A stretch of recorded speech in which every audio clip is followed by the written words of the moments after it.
Good morning students, सुप्रभात सभी को। आज फिर मार्गदर्शन ऑनलाइन क्लासेस में आपका स्वागत है।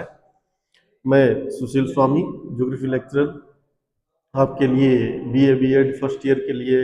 अपने क्लासेस चल रही है। जिस फिजिकल ज्योग्राफी में हम पढ़ रहे हैं, तो कल हमने पढ़ा था प्रवाल भित्तियों के बारे में हम पढ़ रहे थे। प्रवालों के बारे में हमने जाना कि प्रवाल जो है कहाँ पाए जाते हैं, किस प्रकार की कंडीशंस होती है उनकी, कौन कौन से क्षेत्र में ये अधिक पाए जाते हैं और कौन से अक्षांशीय क्षेत्र में ये मिलते हैं, कौन से अक्षांशों के बीच में ये पाए जाते हैं। तो हमने अधिकतर प्रवालों के बारे में पढ़ा था कि भी लगभग अपने ये कह सकते हैं कि 30 डिग्री उत्तरी अक्षांश और 30 डिग्री दक्षिणी अक्षांशों के मध्य जो है प्रवाल अधिकतर पाए जाते हैं। अब इन प्रवालों के बारे में हमने पढ़ा कि प्रवाल जो होते हैं वो अधिकतर अगर देखा जाए तो समुद्र तल को जब तक ये स्पर्श नहीं करते हैं, सी लेवल को जब ये स्पर्श कर जाते हैं तो उसके बाद में इनकी वृद्धि रुक जाती है और तब तक वृद्धि होती रहती है जब तक कि ये समुद्र के लेवल को स्पर्श नहीं करते हैं। तो प्रवाल एक जीव है, अपने ये कह सकते हैं। और प्रवाल जीव जो है यानी कि कुछ मृत प्रवाल भित्तियां भी मिलती हैं और कुछ जो है जीवित प्रवालों की भित्तियां भी पाई जाती हैं। तो ये सारे जो प्रकार हैं प्रवाल भित्तियों के, जिस प्रकार से हम कहते हैं कि भी प्रवाल भित्तियां प्रातट प्रवाल भित्तियां मिलती हैं या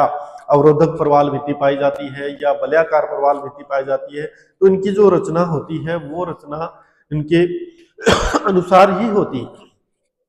जिस प्रकार से ये यानी कि अपने ये कह सकते हैं कि समुद्र में जो है तट से कुछ दूर प्रवाल भित्तियां मिलती है, कुछ तट के निकट प्रवाल भित्तियां मिलती है, कुछ ऐसी प्रवाल भित्तियां होती है जो समुद्र के जो द्वीपीय भाग है उन द्वीपीय भागों के चारों ओर पाई जाती है। तो इस प्रकार से अनेक ऐसे क्षेत्र हैं जहां पर ये प्रवाल भित्तियां मिलती है। जिस प्रकार से विश्व की सबसे बड़ी अवरोधक अगर प्रवाल भित्ति की बात करें अपने, तो वो ऑस्ट्रेलिया के अंदर पाई जाती है। ऑस्ट्रेलिया में जिसे अपने ग्रेट बैरियर रीफ कहा जाता है, लगभग यानी कि ये अपनी कह सकते हैं 13,000 वर्ग किलोमीटर क्षेत्र में ये फैली हुई है और लगभग 1900 किलोमीटर जो है इसकी लंबाई है। तो कहने का मतलब ये जो है अत्यधिक यानी कि सबसे बड़ी प्रवाल भित्ति है जो प्रवालों के द्वारा निर्मित हुई है। इसी प्रकार से अगर इसके अपने अक्षांशीय क्षेत्र देखिए इसका, तो 9 डिग्री से 22 डिग्री जो है ये दक्षिणी अक्षांशों में ऑस्ट्रेलिया के पास पाई जाती है। ऑस्ट्रेलिया तटीय क्षेत्र है वहां पर ये पाई जाती है अधिकतर। तो प्रवालों के बारे में अगर यानी कि अपने सिद्धांत देखें, प्रवालों की उत्पत्ति संबंधी अगर सिद्धांत देखा जाए तो चार्ल्स डार्विन ने अपना सिद्धांत दिया था निमज्जन का सिद्धांत। यानी कि जैसे जैसे ये कहते हैं कि प्रवाल जो है डूबते जाते हैं, निमज्जन यानी कि इनका जब निमज्जन होता जाता है इसका मतलब प्रवालों का डूबना, तो ये धीरे धीरे जो क्या करते हैं कि जैसे जैसे ये डूबते जाते हैं वैसे वैसे ऊपर की तरफ बढ़ते जाते हैं। और डार्विन ये कहता है कि नीचे के जो प्रवाल होते हैं वो प्रवाल अधिकतर मृत प्राय हो जाते हैं, कहने का मतलब वो नष्ट हो जाते हैं और नए प्रवाल ऊपर की तरफ बढ़ते जाते हैं। इसी प्रकार से मरे ने अपना स्थिर स्थल सिद्धांत दिया था कि भी प्रवाल जो है स्थिर यानी कि स्थलीय भाग उनका स्थिर रहता है और वो जो है बढ़ते रहते हैं कि भी यानी कि स्थल इस प्रकार से स्थिर रहेगा और उसकी चारों ओर जो है प्रवाल विकसित होंगे, फिर धीरे धीरे ऊपर की तरफ वो सी लेवल तक वो बढ़ते जाएंगे। इसमें वो कहता है कि नए प्रवाल बनते जाते हैं, ऊपर की तरफ नए प्रवाल बनते जाते हैं, लेकिन जो नीचे के प्रवाल होते हैं वो प्रवाल जो है उसी एज इट वहीं पर बने रहते हैं। यानी कि कहने का मतलब इसमें जो है जिस प्रकार से प्रतिस्पर्धा इनमें नहीं पाई जाती है। कहने का मतलब कि ये जो है जब तक सी लेवल को अपने क्रॉस करते हैं, सी लेवल के तक आते हैं तो वहां तक आकर रुक जाते हैं और एक प्रवाल भित्ति का निर्माण कर देते हैं। तो इस प्रकार से इनके प्रवालों का निर्माण जो है इस दो सिद्धांतों के अनुसार बताया गया है कि चार्ल्स डार्विन का सिद्धांत था निमज्जन का सिद्धांत, और दूसरा हमने पढ़ा था कि भी मरे का स्थिर स्थल सिद्धांत। तो इस प्रकार से प्रवाल जो है अपने यानी प्रवालों का अध्ययन हमने किया था। इसके बाद हम देखते हैं कि भी हमने जो है कुछ अपर्दन की क्रियाएं हमने पढ़ी थी, वायु अपर्दन की क्रिया हमने पढ़ी थी कि भी वायु के द्वारा वायु अपर्दन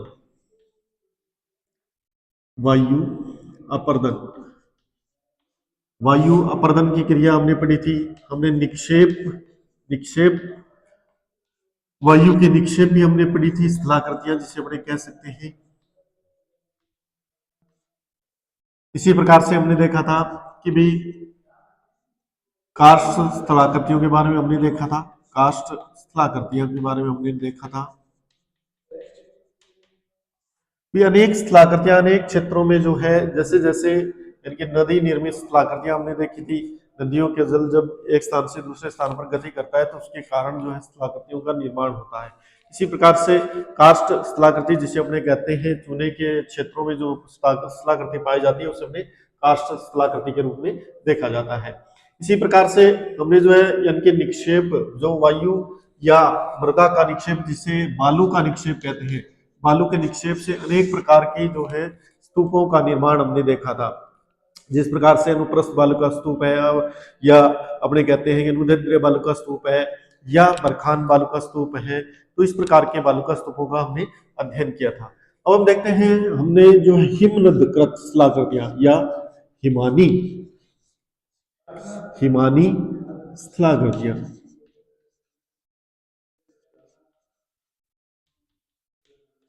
या अपने कह सकते हैं हिम अपर्दन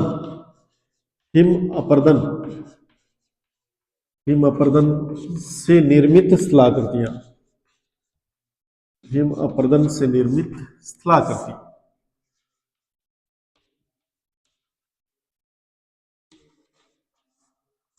अब क्या होता है कि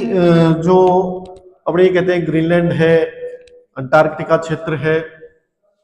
इन क्षेत्रों में अधिकतर जब ये यानी कि अपने कहते हैं कि बर्फीले क्षेत्र हैं, जहां पर जिस प्रकार से हम ये भी कहते हैं कि नदियां जहां से निकलती है वो हिमनद कहलाते हैं। यानी बर्फ के जो है बड़े बड़े स्थल खंड होते हैं, आपने ये मान सकते बड़े बड़े खंड होते हैं, बर्फ के टुकड़े होते हैं बड़े बड़े, या बड़े बड़े जो यानी कि अपने ये कह सकते हैं बहुत बड़ी स्थलाकृतियों में कई वर्ग किलोमीटर में जो है ये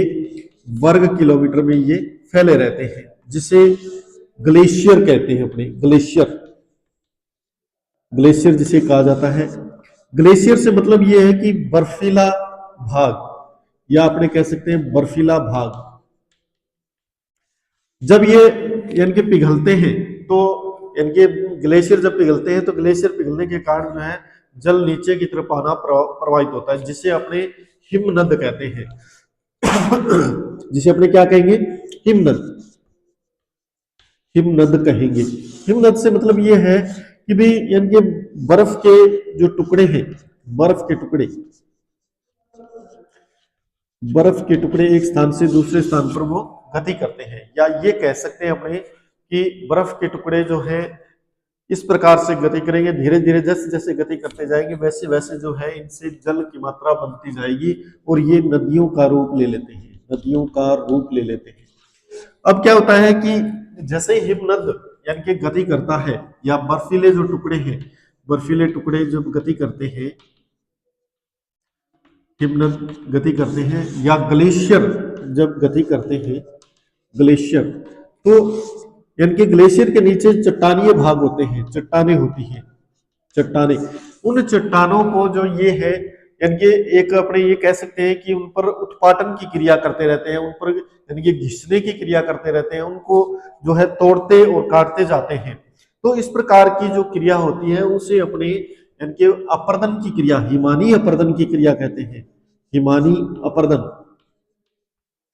कहने का मतलब इससे जो है हिमानी अपर्दन होगा, या बर्फ के कारण जो होने वाला अपर्दन होता है उसे अपने हिमानी अपर्दन कहते हैं। अब इसमें जो है जिस प्रकार के अपने ये कहते हैं कि जो बर्फीले क्षेत्र है, या अपने ये कह सकते हैं कि जहां से हिमालय पर्वतीय क्षेत्र है, या अपने ये कह सकते हैं कि भी जो ग्रीनलैंड का जो क्षेत्र है या अंटार्कटिका का जो क्षेत्र है, इन क्षेत्रों में अधिकतर जो है ये ग्लेशियर यानी कि एक स्थान से दूसरे स्थान पर गति करते हैं। जब यानी कि ये ग्लेशियर एक चट्टानीय भाग से गुजरते हैं तो उसके कारण जो है अपर्दन होता है, और अपर्दन से जो है स्थलाकृतियां निर्मित होती है। जिस प्रकार से हम पढ़ते हैं कि यू आकार की घाटी, सबसे पहले यू आकार की घाटी, इसमें क्या होता है कि जिस प्रकार से अपने ये माने कि इस प्रकार की आकृति जो है यू के समान आकृति का निर्माण हो जाता है, इस प्रकार से जो है स्थलाकृति का निर्माण होता है। अपने कह सकते हैं कि भाई ये जो भाग है, अब जब हिमनद कई बार क्या होता है कि यानी कि घाटियां होती है या जो ग्रत होते हैं, उन ग्रत से होकर जैसे हिमनद इसके ऊपर से गुजरता है, इस प्रकार से हिमनद इसके ऊपर से गुजरता है तो इसके तीव्र गति के कारण यहाँ इसका यू आकार का रूप ले लेता है। इस प्रकार से ये जो है यू आकार का, जब बार बार इससे वो हिमनद गुजरता है तो उसके कारण जो है यू आकार की घाटी का निर्माण कर देता है। और ये भाग जो है यानी ये कम ढाल वाले जो है यानी कि खड़े हुए ढाल कम होते हैं, इसके कम खड़े ढाल जो है इससे बनते हैं, कम खड़े ढाल इससे बनते हैं, इसलिए इसे जो है यू आकार की घाटी अपने कहते हैं। अब दूसरा अगर अपने इसमें देखें निलंबित घाटी या लटकती हुई घाटी जिसे कहते हैं, लटकती हुई घाटी, लटकती हुई घाटी, लटकती हुई घाटी से मतलब ये है कि भी जिस प्रकार से अपने ये कहते हैं कि भी कोई चीज हवा में जिस प्रकार से लटकती रहती है उसी प्रकार से जो है इन यानी ग्लेशियर के कारण जो है, ग्लेशियर के कारण कई जो अपने ये कहते हैं कि हिमनद एक साथ जब कार्य करते हैं, हिमनद एक साथ जब कार्य करते हैं, एक साथ कहीं पर गति करते हैं, तो उनमें जो यानी कि चट्टानीय संरचनाएं होती हैं, उन चट्टानीय संरचनाओं को जो ये है ये एक यानी कि विपरीत या अपने ये कह सकते हैं कि विभिन्न प्रकार की घाटियों में निर्मित कर देते हैं। इस प्रकार से ये इनकी जो है निर्माण हो जाता है, जिसे अपने जो है हिमनद या लटकती हुई घाटियां जिनको अपने कहते हैं, इस प्रकार से इनका निर्माण होता है, जिसे अपने लटकती हुई घाटी या निलंबित घाटी कहा जाता है। उसके बाद हम देखते हैं कि भाई जैसे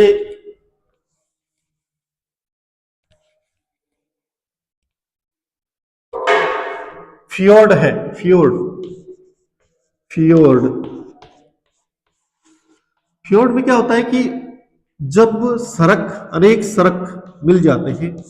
अनेक सरक मिल जाते हैं, तो उसके कारण जो है अपने ये मानते हैं कि भी इस प्रकार के किनारे रूपी भाग बन जाते हैं, किनारे रूपी भाग बन जाते हैं, इस प्रकार के जो यानी कि ये फियोर्ड कहलाते हैं, ये फियोर्ड कहलाते हैं, ये किनारे वाले भाग ये फियोर्ड कहलाएंगे, ये भी फियोर्ड है। कहने का मतलब जब घाटी अत्यधिक गहरी हो जाती है तो उसके किनारे जो है खड़े ढाल वाले बन जाते हैं, यानी कि ग्लेशियर जब इस प्रकार से इनमें गति करते हैं तो जहां पर चट्टानीय भाग जो होते हैं उन चट्टानीय भागों को उत्पाटन या उसकी प्लकिंग करते रहते हैं और उसके कारण जो है ये भाग जो है फ्योर्ड के रूप में बन जाते हैं, जिसे अपने जिस प्रकार से नॉर्वे और स्वीडन के फ्योर्ड है, नॉर्वे तथा स्वीडन के फ्योर्ड जो है इसके महत्वपूर्ण उदाहरण है, क्योंकि नॉर्वे के अंदर और स्वीडन के अंदर इस प्रकार के फ्योर्ड पाए जाते हैं। इसी प्रकार से अगर अपने देखें कि भी अनेक फ्योर्ड जो है का निर्माण होता है, अनेक जो है सरक का निर्माण होता है, सरक, सरक, सरक, सरक, सरक से मतलब कि जैसे जैसे कोई भी चट्टानीय भाग है उस पर जब हिमनद इस प्रकार से कार्य करता है, हिमनद जब इस पर गति करता है, इस प्रकार से गति करता है, तो उसके कारण उबड़ खाबड़ धरातलीय क्षेत्र बन जाते हैं, उबड़ खाबड़ जो है इनके चट्टानीय भागों को उत्पाटित करते रहते हैं और उसके कारण उबड़ खाबड़ स्थलाकृति बन जाती है, उबड़ खाबड़ स्थलाकृति बन जाती है, जिसे अपने सर्क कहते हैं। और ये सर्क जो होते हैं ये यानी अपने ये कह सकते हैं कि अत्यधिक उबड़ खाबड़ होते हैं। जब हिमनद इनसे गुजरता है ऊपर की तरफ से तो ये चट्टानीय भाग जो है अपने ये कह सकते हैं कि इनमें जो है उत्पाटन की क्रिया होती रहती है, इस उत्पाटन की क्रिया के कारण जो है ये टूटते फूटते रहते हैं, जिसके कारण जो है अपने ये कह सकते हैं कि इनमें जो है इस प्रकार की स्थलाकृतियां का निर्माण होता है, जिसे अपने सर्क कहते हैं, सर्क कहा जाता है। इसी प्रकार से जैसे अपने कहते हैं कि भी अरेत या तीक्ष्ण कटक जिसे अपने बोलते हैं, अरेत, अरेत या तीक्ष्ण कटक, या जिसे अपने गिरी श्रृंग भी कह सकते हैं, अपने गिरी श्रृंग। तो इसमें क्या होता है कि अरेत या तीक्ष्ण कटक के अंदर देखा जाए तो इसमें जब अपने ये माने कि जो चट्टानीय धरातल है या यानी कि बर्फ के नीचे जो चट्टानीय क्षेत्र है, उस चट्टानीय क्षेत्र से जब अपने ये माने कि विभिन्न प्रकार से ग्लेशियर गुजरता है या कुछ घाटी क्षेत्रों से जब ग्लेशियर गुजरता है तो इस प्रकार से अनेक इस प्रकार के आकृति का निर्माण हो जाता है जो उबड़ खाबड़ के रूप में दिखाई देती है, इस प्रकार की। या ये जो है यानी कि ये भाग जो है, ये भाग जो है यानी कि जैसे जैसे इनको ये अपरदित करते रहते हैं और अपरदित करने के कारण ये जो है अरेत या तीक्ष्ण कटक के रूप में दिखाई देते हैं, अरेत या तीक्ष्ण कटक के रूप में ये दिखाई देते हैं, जिसे अपने यानी कि गिरी श्रृंग भी कहते हैं। जिस प्रकार से यानी कि श्रृंग का निर्माण होता है या अपने ये कह सकते हैं सींग का निर्माण होता है, उसी प्रकार इनका निर्माण हो जाता है। इसी प्रकार से अपने देखते हैं नूनांटक होते हैं, नूनांटक। नूनांटक जिस प्रकार से मान लो कोई द्वीप है, उस कोई जिस या अपने ये कह सकते हैं कि भी ये क्या कहलाता है, हिमांतर द्वीप कहलाते हैं, या बर्फ के अंदर जो है जिस प्रकार से अपने ये कहें कि जब हिमनद गुजरता है, जब हिमनद कार्य करता है, तो हिमनद के कारण जो है ऊपर की जो हिमनद वो जब पिघल जाता है ऊपर से, उससे गुजरने के कारण जो है ऊपर का हिमनद धीरे धीरे पिघलता रहता है, और जब नीचे की जो चट्टान होती है वो चट्टान एक द्वीप के रूप में जो है वो वहां पर बर्फीले धरातल के अंदर अपने को दूर से दिखाई देती है, जिसे अपने हिमांतर द्वीप कहते हैं, या बर्फीले द्वीप जिसे अपने कह सकते हैं। बर्फ के अंदर जिस प्रकार से सागर के अंदर द्वीप पाए जाते हैं, उसी प्रकार से जो है ये नूनांटक या द्वीप यहाँ पर पाए जाते हैं। इस कारण इन्हें जो है अपने हिमांतर द्वीप भी कहते हैं, हिमांतर द्वीप भी कहते हैं, हिमांतर द्वीप भी इनको कहते हैं। अगले अपने देखते हैं रोशमोटोने, या जिसे अपने भेड़पीठ सेल कहते हैं, रोशमोटोने, या जिसे भेड़पीठ सेल भी कहा जाता है। तो भेड़पीठ सेल के अंतर्गत हम देखते हैं कि भी जिस प्रकार से अपने ये कहते हैं ना कि कोमल ऊन वाली जो भेड़ होती है, वो भेड़ जिस प्रकार से बैठी रहती है, जैसे अपने ये कहते हैं कि भी कोई भी चट्टानीय संरचना है, और जब हिमनद इस चट्टानीय संरचना से इस प्रकार से यानी कि तीव्र गति से ऊपर की तरफ से गुजरता है, यहाँ से जो यानी कि बर्फ होती है, जो हिम होती है, वो बर्फ धीरे धीरे उत्पाटित होती रहती है, और ऊपर से जो है ये भाग यानी कि चिकना होता रहता है। इस प्रकार की आकृति जो है ये बनाते जाते हैं, इस प्रकार की आकृति जो है उनसे बनती जाती है। और जब इनको दूर से अपने देखते हैं तो ये जो है इनके बैठी हुई भेड़ के समान दिखाई देती है, बैठी हुई भेड़। जिस प्रकार से कोई भेड़ें बैठी होती है, यानी कि कई जो समूह में होती है, तो इन्हें जो है अपने रोशमोटोने कहा जाता है। एक भूगोलविद था जिसने इसे रोशमोटोने कहा था। इसी प्रकार से अगली अपने देखें तो जिसे अपने दैत्यकार सोपान कहते हैं, दैत्यकार सोपान, दैत्यकार सोपान। दैत्यकार सोपान से मतलब ये है कि अपने जैसे जैसे अपने ये माने कि भी इस प्रकार की जब स्थिति है, इस प्रकार की स्थिति है, या अपने ये कहें कि इस प्रकार से जो है कोई चट्टानीय क्षेत्र है, और उस पर जो है उस पर से अपने ये माने कि जब हिम या ग्लेशियर जो है इस प्रकार से गति करता है, तो उसके कारण जो है इनके चट्टानें जो है इस प्रकार से टूटना या क्षरित होना प्रारंभ हो जाती है। इस प्रकार से क्षरित होना प्रारंभ हो जाती है, जिससे अपने जो है इनके दैत्यकार सोपान कहते हैं। दैत्यकार कहने का मतलब सीढ़ियों के समान जो है ये निर्माण करने लगती है, जिसे दैत्याकार सोपान कहा जाता है। इस प्रकार से इन दैत्याकार सोपान में अपने ये भी कह सकते हैं कि भी यहाँ पर जब जल भर जाता है इन क्षेत्रों में, तो इसे जो है टोर्न झील के रूप में भी अपने देखते हैं। तो इस प्रकार से जो है इनकी आकृति अपने हिमनद के द्वारा जो है इन आकृतियों का निर्माण होता है। जिस प्रकार से दैत्याकार सोपान है, नूनांटक है, अरेत या तीक्ष्ण कटक है, या सर्क है, या हिमवहर है, इस प्रकार की आकृतियों का निर्माण जो है हिमनद के कारण जो है होता है, जिसे अपने हिमनद स्थलाकृतियां कहा जाता है। तो हिमनद में अपर्दन और अपक्षय, या अपने ये कह सकते हैं कि निक्षेप के द्वारा भी स्थलाकृतियों का निर्माण होता है। निक्षेप के द्वारा अगर अपने देखें तो जिस प्रकार से एस्कर है या केम है, ये तो इस प्रकार की स्थलाकृतियों का निर्माण जो है निक्षेप के द्वारा भी बनता है। तो अपर्दन जैसे जैसे होता है ग्लेशियर क्षेत्रों में, तो उनके कारण इस प्रकार की स्थलाकृतियों का निर्माण होता है, जिससे अपने अपर्दन हिमानी निर्मित स्थलाकृतियां या ग्लेशियर निर्मित जो है स्थलाकृतियां कहा जाता है। धन्यवाद स्टूडेंट्स।